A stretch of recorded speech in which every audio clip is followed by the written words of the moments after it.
I can make an important announcement. Next Sunday, I will be doing both services, as I will be doing this Sunday.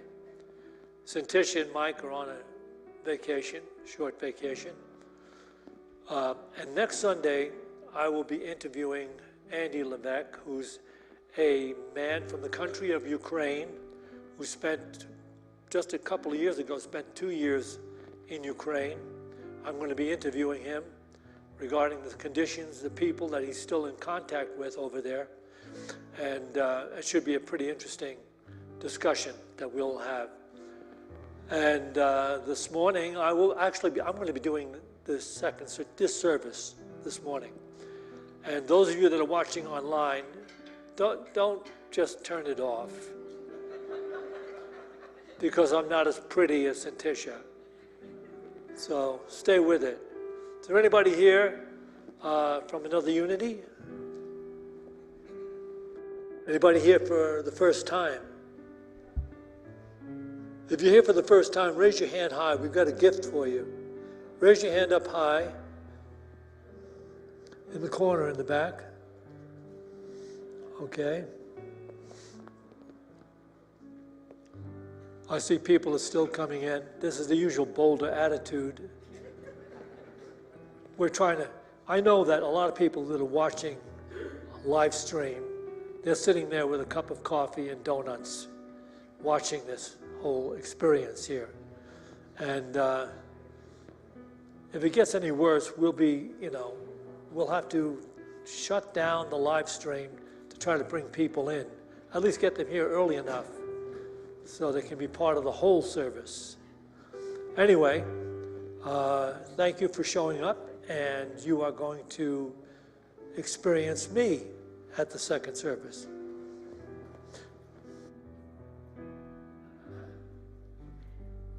All right, we're going to do a native song, and we had Earth Day just recently, and so we need to do a real authentic Indian song.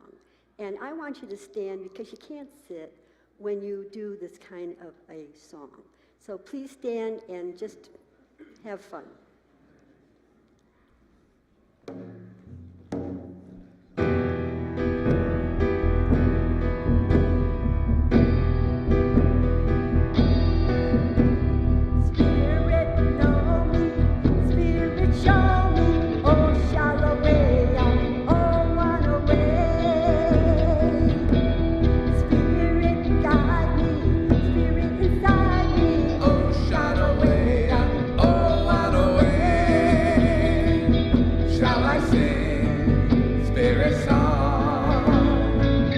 Shall I sing for you? Shall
I sing?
Testing. Okay, great.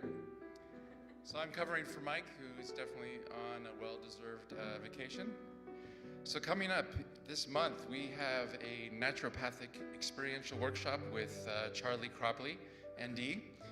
In this workshop, Charlie will be walking you through this complete embodied self-assessment, the goal of which is really to transform your relationship with your body. And that's coming up on Friday, May 20th. Also this month, there's a workshop called The Art of Quantum Living, which I am excited to facilitate again. In that workshop, it combines all the latest science with Unity principles. I always love it when those two things come together. And that workshop is also about transformation, transforming your own consciousness. And that starts toward the end of the month on May 26th and runs for 6 weeks. And finally, we have a great opportunity to attend a concert by Lethea Rising, who has our own Sierra Samuel and Dinah Snow. And I would say that their concert is also about transformation, but this time transformation through music. And that is in early June. So tickets and more information about all this is in the bookstore and also online, or just come and talk to one of us. And now I'd like to invite to the stage our special guest, Heidi Alina. Heidi is very appreciative of the opportunity to come here and share her music with you again. Heidi has loved entertaining audiences with her piano music since she was very young, since she was a child. She has a mission to bring heart-touching and inspirational music to listeners far and wide. And she has some new projects in the work as well. In June, she'll be premiering an outdoor performance in a tufa cave in New Mexico. And this summer, you might find her playing a special hybrid piano on Pearl Street Mall, or offering other outdoor neighborhood performances, along with some feel and heal under the piano sound immersions. So you can, after the service, you can receive a free digital download of her music by joining her mailing list, and you can get that on her website, which is HeidiPianistFreeGift.com. So please help me welcome Heidi Alina.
Good morning again, everyone.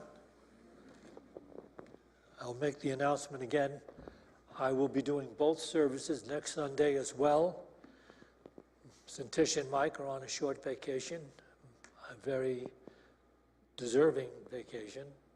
And next week, next Sunday, at both services, I will be interviewing a gentleman who is from Ukraine, who about a year or two ago spent 2 years there and is still in touch with the people and family that he has in Ukraine. And so we'll get some insight onto what's happening there with the people in that incredible country. So that will be taking place next Sunday.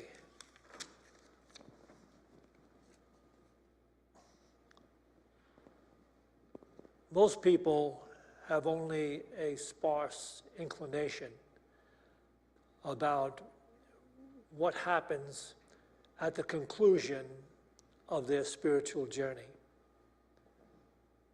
What happens upon that awakening that we point to that brings us into God consciousness. And awakening is the most appropriate word to use because most of the enlightened sages and masters down through the ages claim that life is a dream. And so the process of transformation that we're involved in is awakening to that reality that we are in this dream. But what does that mean? So many people are very much afraid of that idea that this is a dream because even on the spiritual journey, they think when the dream ends, well then there's no body life left and there's nothingness. And couldn't be more mistaken. And the people in the unenlightened stages of consciousness still, they fear death and have so many different limited ideas about that process.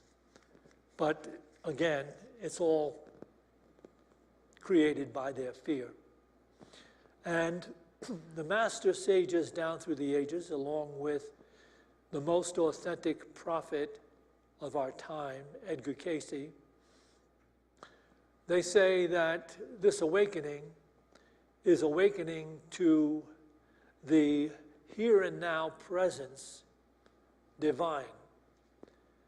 And that we go on in that awakened awareness, life after life after life, so that it is eternal.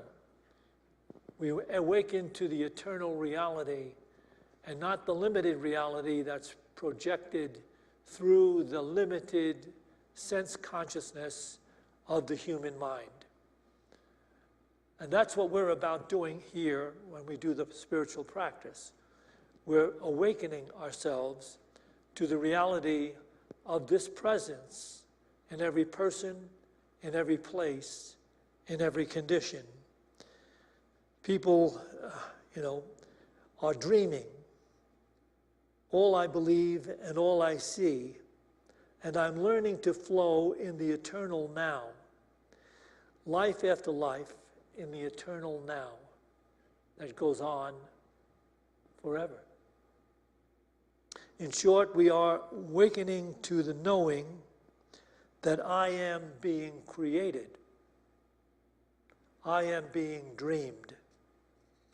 And this may be a departure from what we ordinarily espouse in the unity movement, but it is a necessary departure that each will have to make at some point if each is ever going to find that true peace, joy, and true love of being alive in the enlightened awareness. So let me share this story with you from ancient times. There was an Eastern monarch who was troubled every day, distraught, anxious, distressed every day, put upon by conditions and circumstances in life over which he really had no control. Still, he never stopped being upset, distraught, and concerned, until he reached a point that he had to call together all of his wise men and he entreated them to find some saying, some motto, some affirmation that he could use that would bring him peace of mind. And it had to be something very short. It had to be something that could be engraved on a ring so that he could always have it before him, so that he wouldn't go through the stress that he's used to going through every day. He needed that miracle saying that would deliver him from all the anxiety he has suffered over all this time in his life as a king. So the wise men went their way and spent weeks mind-breaking themselves and debating and discussing and meditating until they finally came up with the miracle words they would give to the king, the monarch, that would bring him peace of mind. And these would be words that would be appropriate for every chance, every circumstance that one could meet in life. These words would be appropriate, these miracle words would work regardless of what the circumstances were. And this would bring peace to the monarch. And these 5 miracle words that could be inscribed on a ring that he could wear are these. Can we have this PowerPoint, please? This too shall pass away. Take that into your awareness for a moment. This too shall pass away. And you should know that while this may not have been created for a monarch that lived in ancient times, that particular truth has circulated for centuries. No one knows who first penned it or said it, but it has been for centuries something that people bring to mind. It has endured. Every now and then it appears in some newspaper article or a magazine article, somebody writes about it and how there was deliverance that came from it. Or somebody will inscribe it like they say women did back then. They'd inscribe it on a piece of paper and keep it in their purse so that they could always have it with them.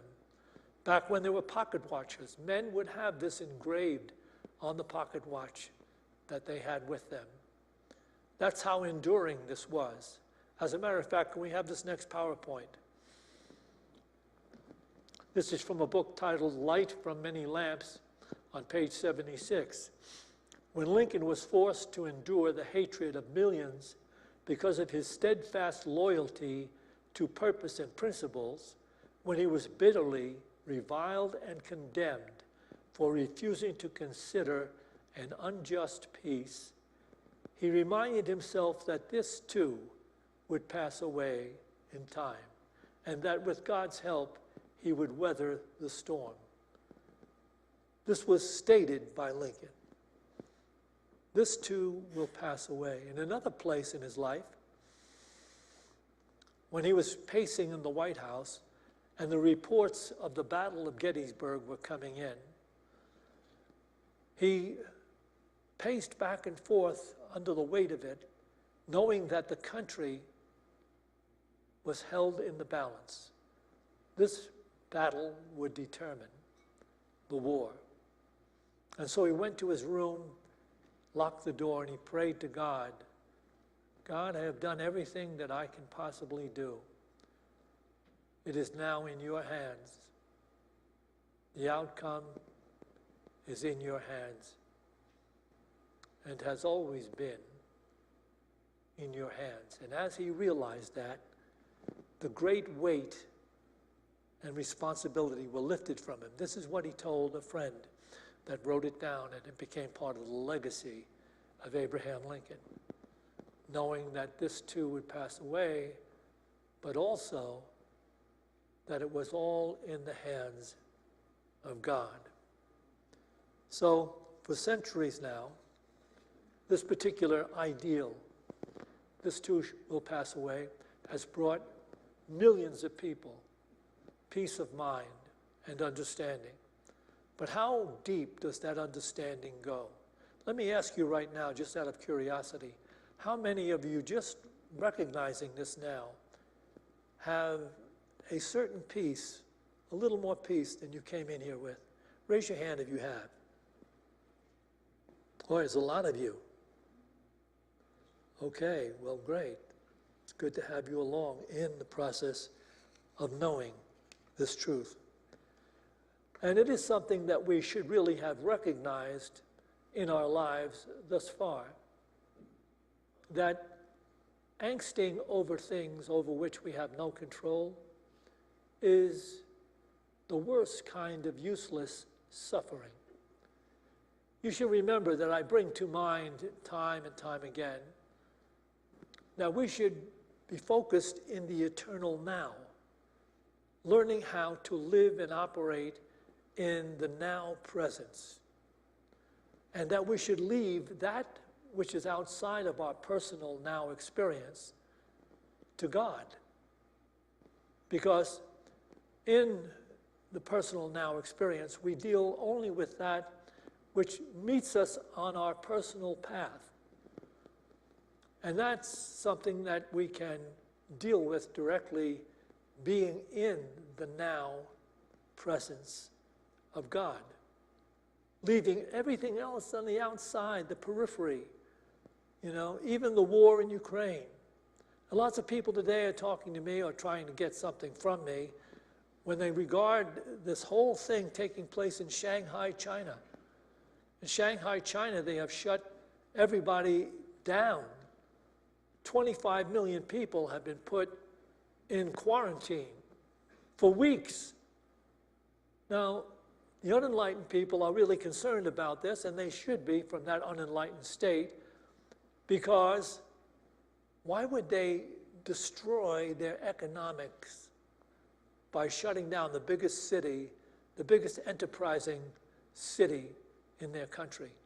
And they were on an economic upswing to be able to take over the world and actually, but now they've shut that all down for weeks in Shanghai, and people are saying, well, it's because of the COVID outbreak of COVID.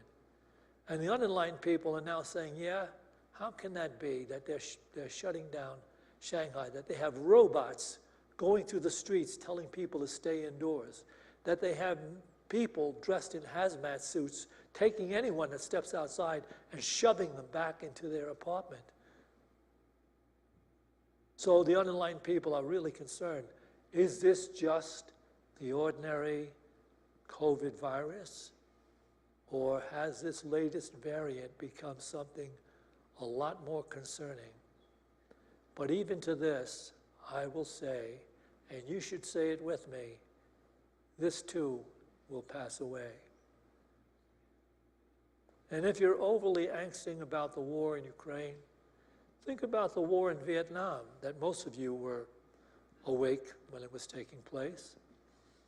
The war in Vietnam, all that killing that took place there, all the suffering that took place there in Vietnam. Where did all of your anxiety back over Vietnam go? What did you do to end the war in Vietnam with your anxiety? Did it drive you to do anything that stopped the war? Maybe you did protest the war. I did. But how did your anxiety, your concern, end that war? Did it really? How did you end the tsunami that took out all those lives and buried some of those islands and drowned a culture of people in some of those places? And how did you handle being anxious about the hurricanes that took place? Hurricane Katrina, and the other hurricanes that take place on the coast, taking away lives and property. Did all your anxiety and concern for that do anything to stop it? Do you know that Vietnam today is a renowned tourist spot? It has high-rise, upscale hotels along the beaches with nightclubs and golf courses. And you can take tours, jeep tours into the jungle where men and women fought and lost their lives. You can take these jeep tours into these beautiful tropical jungles, and never a word about the war in Vietnam will be spoken. So where was all that anxiety for that war? And how necessary was it? How necessary is it all for the hurricanes over which we have no control? How necessary is it all for the suffering we see that is not on our path? For this too will pass away. And whatever may be causing you anxiety right now, it not only will be passing away, is presently now in the process of passing away. Everything is passing away.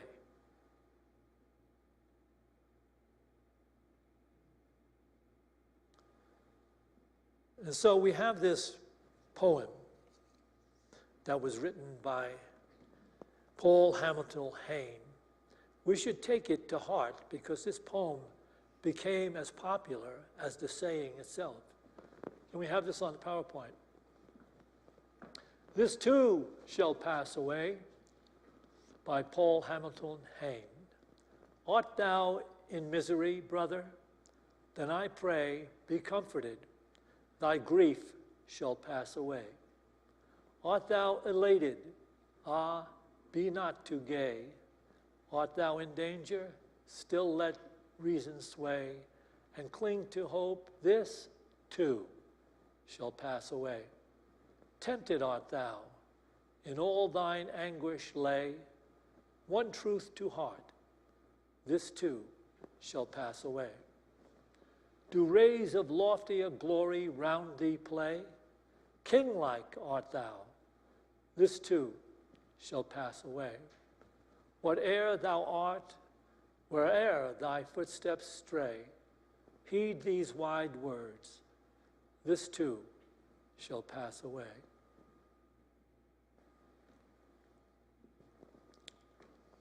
The poem embodies the spiritual principle of entering into that wise state of non-attachment that, when understood slowly, draws our consciousness into the eternal here and now. And as we approach that eternal here and now in our spiritual practice, we begin to recognize the peace that the Master of Life spoke about that surpasses the understanding of the world. Do you understand that this is our destiny? We were never really created to become these happenstance human beings, body-oriented, being tossed to and fro by every changing tide of circumstance. The world of changing tides and circumstances actually creating how we feel in any given moment. Because we were invested in all of that outside, never realizing our divine awareness. And yet, what is the spiritual journey all about? Is it about some distant heaven that you will finally get to when you drop the body and you go there? After being tossed to and fro by everything that took place in the world, in your life, you're going to escape all that anxiety, all that being tossed to and fro when you get to heaven. And in heaven, then, you'll have that peace, that joy, that love that we are all aspiring to have. But what would have to happen when you got to that heaven? You'd have to learn how to be a citizen of heaven because you died stupid. You died being tossed to and fro, and you're going to carry that into heaven where there's only peace, love, joy, sharing, and wisdom. No, you'd have to learn what it means to be a citizen of heaven. And that is exactly what you are involved in right now. If you're seriously on the spiritual journey, you are involved in becoming an enlightened citizen in heaven, because the kingdom of heaven is in the midst of you, in the very midst of you.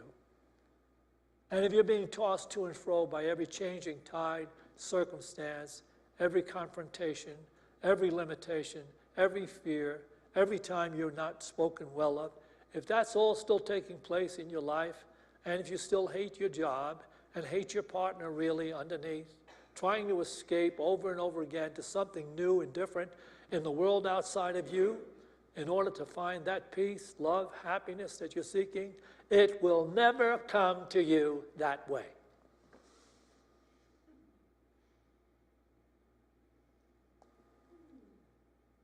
We are called to awaken to our reality, which is divine. And the whole purpose of our lives is to do that, to enter the divine consciousness. And some people will say this whole idea of this too will pass away. I mean, wouldn't that lead to indifference toward all the suffering of others in the world? Actually, what it will do is lead to the realization that you have no control over the conditions and circumstances in the world outside of you. And it will bring a peace to your mind that is usually intent on stewing over and over again, angsting over and over again about that which you have no control over. So it will pass away, and your angsting, your anxiety, what effect did it actually have? Zero effect, except to create more conflict in your own experience, in your own relationships. And so I ask you, honestly, to answer this question. Do you really want the enlightened life? Because if you only half-heartedly want it and still half-heartedly believe you can make it happen by gaining the conditions and treasures and pleasures of the world, go for it. Because there is no punishment outside of the very fact that you will suffer more in the illusion of that. And it will be your teacher along the way until you return here and now to study this truth, which is shared by the masters down through the ages. Can we have this next PowerPoint, please? From the heart of the Buddha truth, you've got this. Life is an illusion, a dream, a bubble, a shadow. Nothing is permanent. Nothing is worthy of anger. Nothing is worthy of dispute.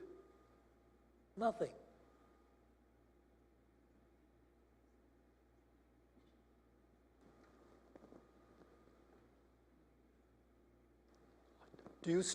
Are you still half-heartedly believing that? What part of you still is resisting that the presence of God resides in every condition, every moment, every place? What part of you is resisting that? It's the part that we refer to as the ego-centered perception of life. The illusion of being a separate body, mind, in a world of separate others, an illusion in which you must pursue your own personal self-interest. It must precede you, actually, into every moment so that you don't lose your grasp on making things turn out to the best of your ability to serve your personal desires, your needs, your wants, your dictates, your fears.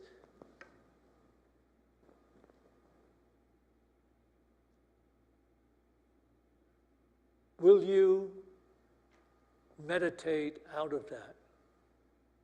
Will you practice beyond that?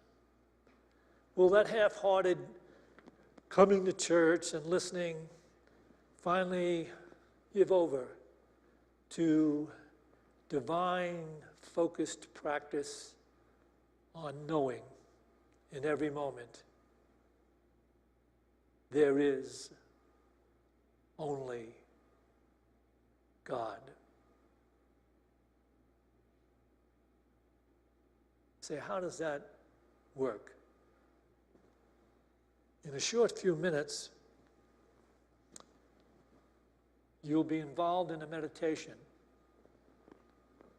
that will explain to the deepest part of you the reality,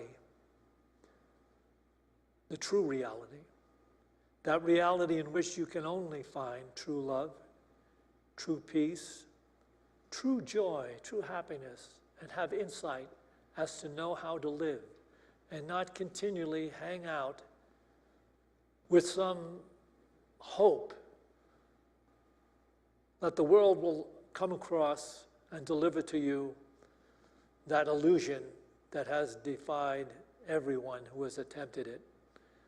To find solace and peace and happiness in that world of separation and fear, concern, conflict, war, disease.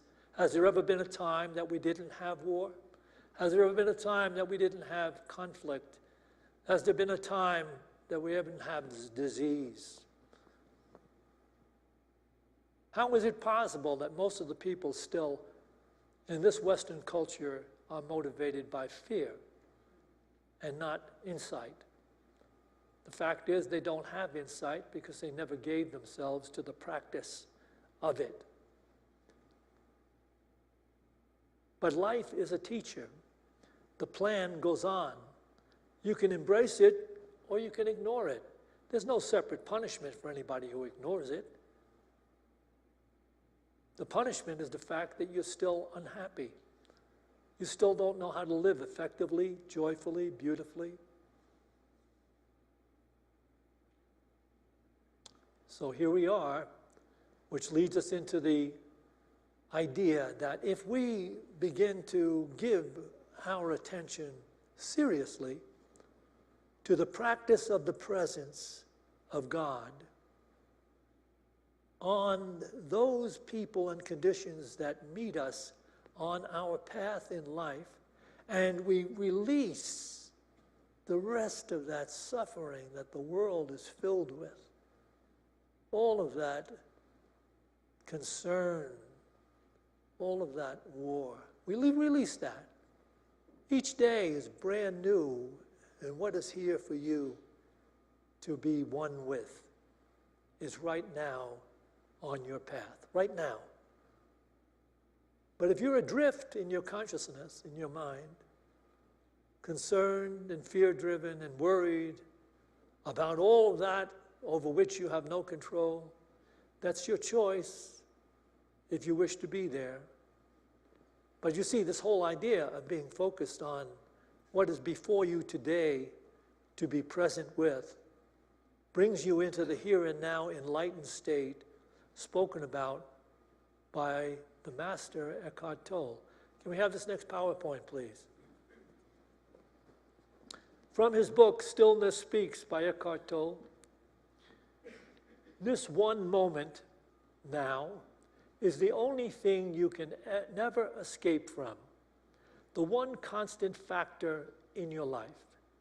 No matter what happens, no matter how much your life changes, one thing is certain: it's always now. The moment you enter the now with your attention, you realize that life is sacred.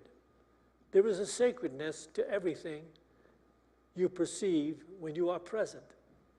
The more you live in the now, the more sense the simple yet profound joy of being and the sacredness of all life.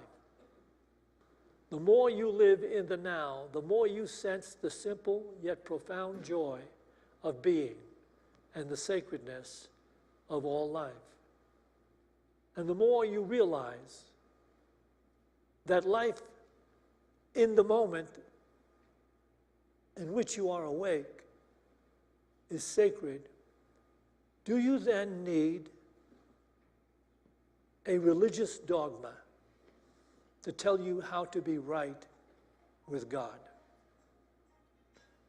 Do you need a religious institution that is driven also by the need for money, popularity, supposing it can find its way in the world by sharing these limited ideas about a separate, distant God who may forgive you on some distant day if you've lived good enough in relationship to the dogma that you've been given? What would happen to all of that if you lived in the consciousness divine and recognized the presence of God in every place, in every person, in every condition, under all circumstances? What would make you angry, vindictive, vengeful, if you knew everything you looked upon was only God? Would you realize how foolish it is to hold negative feelings and emotions about all of that which is around you, instead of embracing it and recognizing it to be one with you? Oh, I know, you can go to a lot of different churches. People do, they go there. They get the dogma, they get the stuff, they get the singing, they get the hymns. They sing the hymns, la, la, la, la, la, la, la. And when they're done singing the hymns, la, la, la, la, la, they go back to being stupid. If you want life and you want it abundantly, you have to look at the truth. And you have to see it staring you in the face in the here and now moments of your existence. So now, I'm going to share a meditation with you that will help you understand, I hope, what it means to be truly free in the awareness of the reality of life. Free in the reality of life, not the illusions you were born into, raised in, educated in, but actually exist in. Take a couple of deep breaths. As you release your breath, you can release whatever cares or concerns you may have brought with you. And for some of you, you can pick them up again as you leave. But for some of you, you will not pick them up again, because you will take to heart, this will not just be another Sunday in which you came to church and paid your respects. Hopefully on some distant day you were in church enough to go to heaven, and then you'll get there and you're going to be faced with the fact. But the very first thing you have to do is attend the Unity Church in heaven. Take a couple of deep breaths, release your breath, release any fears or concerns that you may have brought with you, and see if you can get in touch with the name of God which was given to Moses, I am. But get in touch with it in its reality, because it speaks in this way. I am they. I am he. I am you. I am she.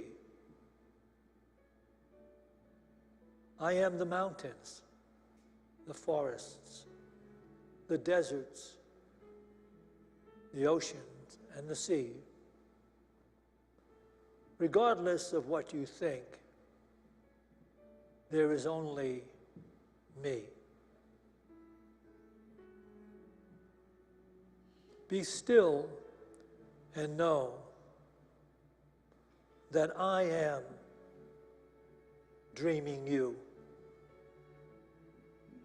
You are not dreaming me.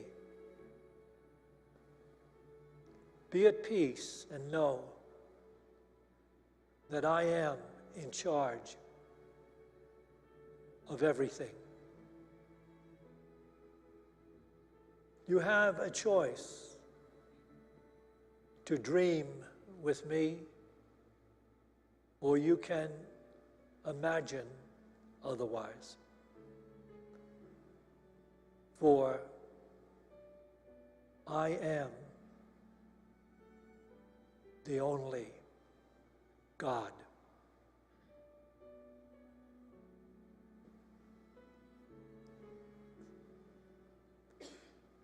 I am they. I am she. I am you. I am he. I am the mountains, the forests, the creatures, the birds, and the sea. Regardless of what you think, there is only me.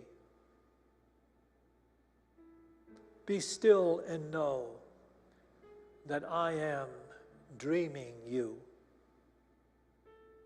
You are not dreaming me. Be still and know that you have a choice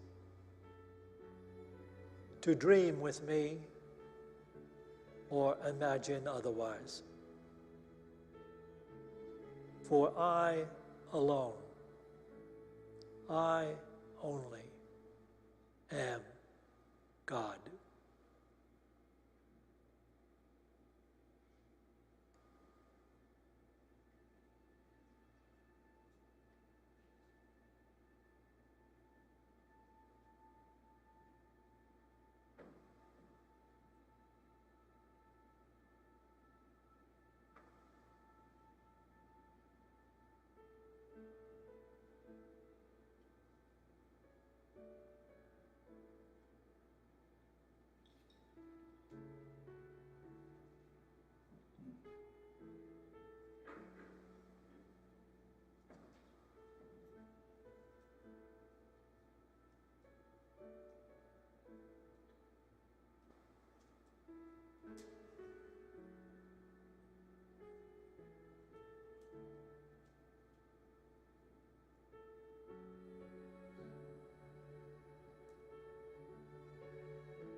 I am they. I am she. I am you. I am he. I am the mountains, the forests, the oceans, the rivers, the creatures, and the sea. Regardless of what you think, there is only me. I am dreaming you. You are not dreaming me. Be still and know that I am in charge of everything.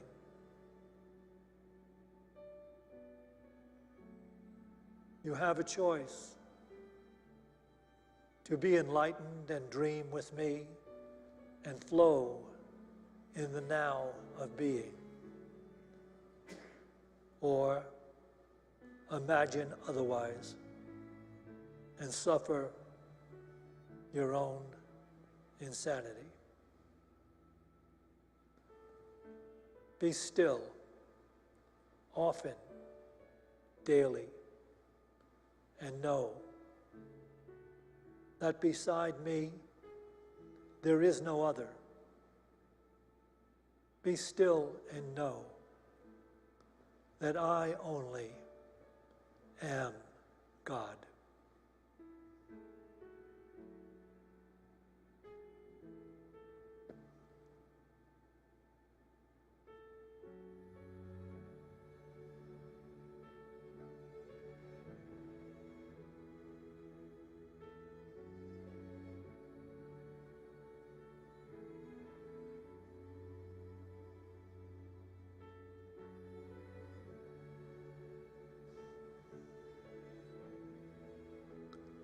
As we go forth now from this meditation to those places we occupy in time and space, let us go forth in the revelation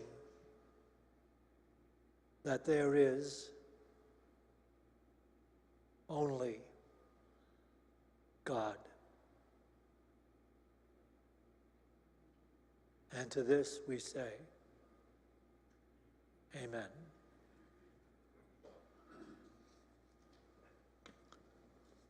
We will take an offering for unity now. While we're getting ready to do this, I'd like to invite all you people that are hiding online in the live streaming to join us. Come on out. It's safe and sound and beautiful here at Unity. Like to have your presence. You'll feel closer to the truth if you are here experiencing it. And as we bring to mind that offering we'd like to make, that financial gift to the truth being shared in Unity of Boulder, let's bless it with this offering prayer. Divine love through me blesses and multiplies all that I have, all that I give, and all that I receive, because I give.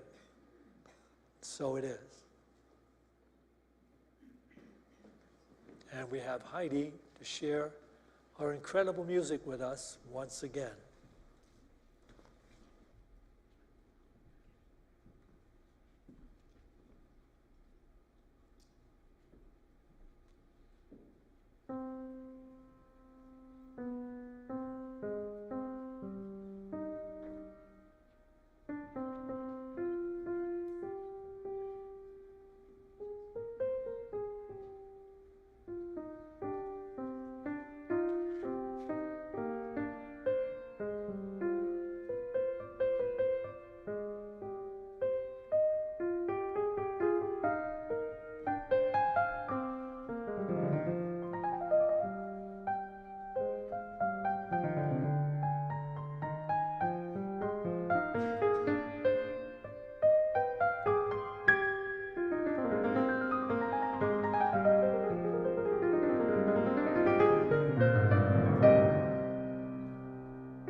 Okay.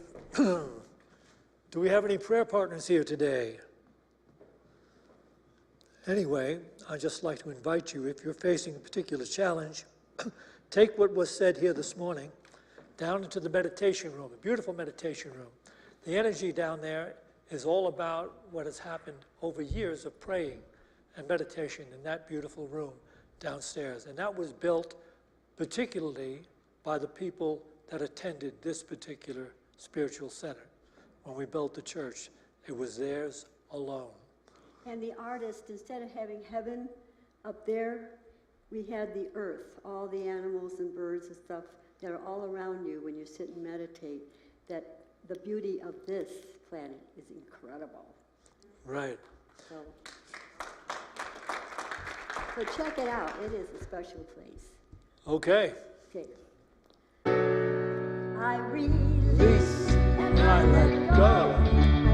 The Spirit and my life and my heart is open wide. Yes, I'm only here for God.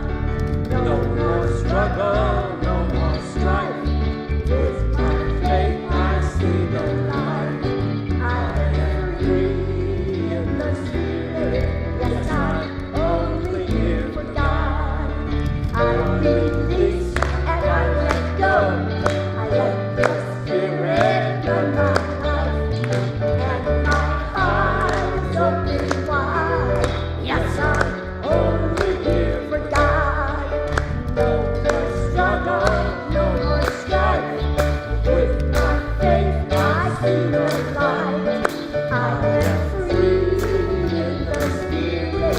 Yes, I'm only here for God. Break it out. I release and I let go. in the Let Spirit the Spirit run my life. and my I heart. am free, open wide. Yes, I'm Yes, I'm only here for God.